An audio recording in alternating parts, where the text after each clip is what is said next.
ఆ బతుకమ్మల చుట్టూ లయబద్ధంగా ఆడుతున్నటువంటి మహిళల ఆటలతో అయితే ట్యాంక్ బండ్ లో ఒక కన్నుల పండుగ వాతావరణం అయితే మనకు కనిపిస్తూ ఉంది.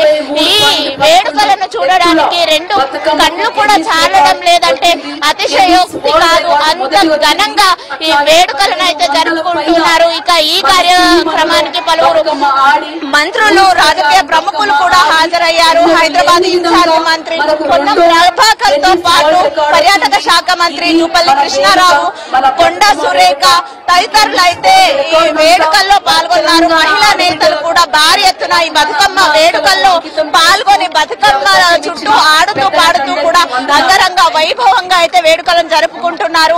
మన తెలంగాణ పండుగ, మన మహిళల ఆత్మ గౌరవ పండుగకు ప్రపంచ ఖ్యాతి కూడా ఈ సంవత్సరం దక్కింది. ఈ సంబరాలను కూడా ఇక్కడ మహిళలంతా కూడా సెలబ్రేట్ చేసుకుంటూ ఉన్నారు. మనతో పాటు కొంతమంది మహిళలు ఉన్నారు, మాట్లాడే ప్రయత్నం చేద్దాం. అమ్మ, ఎక్కడి నుంచి వచ్చారు? ఎలా అనిపిస్తుంది బతుకమ్మ వేడుకల్లో పాల్గొనడం?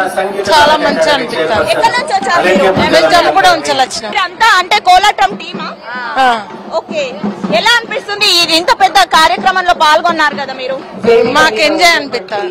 మీరు చెప్పండి, ఒక గొప్ప కార్యక్రమం ఇక్కడ జరుగుతుంది, అందులో మీరు ఆడి పాడుతున్నారు, అందరూ కలిసి సామూహికంగా జరుపుకుంటున్నారు. ఎలా అనిపిస్తుంది? బాగా అనిపించింది, బాగానే ఉంది. అందరికి కూడా ఎలా అంటే బతుకమ్మ అంటే ఎలా చేస్తారు? ఎన్ని పూలతో ఎరగని విధంగా 11 పూలతో వేస్తాం, లేకపోతే 21 పూలతో వేస్తాం. బాగానే వేస్తాం. చూడొచ్చు, మహిళా కళాకారులంతా కూడా ఇక్కడికి చేరుకొని బతుకమ్మలు ఆడుతూ పాడుతూ ఎంతో ఘనంగా అయితే వేడుకలను జరుపుకుంటున్నారు. చూడొచ్చు, మహిళలు కూడా ఎంతో సుందరంగా సాంప్రదాయ దుస్తులతో ముస్తాబై వారు ఆ బతుకమ్మ చుట్టూ ఆడి పాడుతుంటే కూడా ఇక్కడ నిజంగా ఒక కన్నుల పండుగ అయితే మనకు కనిపిస్తుంది అని చెప్పొచ్చు. ఎంతో మంది మహిళల కోలాహల వాతావరణంలో అయితే ఈ బతుకమ్మ వేడుకలు జరుగుతున్నాయి. ఓవైపు బతుకమ్మ పాటలు, ఒక్కేసి పువ్వేసి చందమామ అంటూ, ఉయ్యాలో టుంగుటుయ్యాలో అంటూ పాటలు పాడుతూ ఆ పాటలకు కాలిని కదుపుతూ బతుకమ్మ చుట్టూ మహిళలు ఆడుతుంటే నిజంగా ఒక సందడి వాతావరణం అయితే ఇక్కడ కనిపిస్తూ ఉంది.